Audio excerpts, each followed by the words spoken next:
सीताराम। जितना दिमाग आप हम पे खर्च कर रहे हैं सोचने में कि बाबा क्या कर रहा है, उतना ही दिमाग आप अपने परिवार में खर्च कीजिए, अपने माता पिता में खर्च कीजिए, अपने घर गृहस्थी में खर्च कीजिए, अपने सामाजिक व्यवस्था को मजबूत करने में खर्च कीजिए।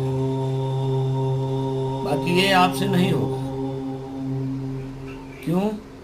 क्योंकि आप लोग वही सोचते हैं जो कोई नहीं सोचता है, इसलिए आप लोग जिम्मेदार सबको ठहराते हैं, अपने खुद के जिम्मेदार नहीं बन सकते।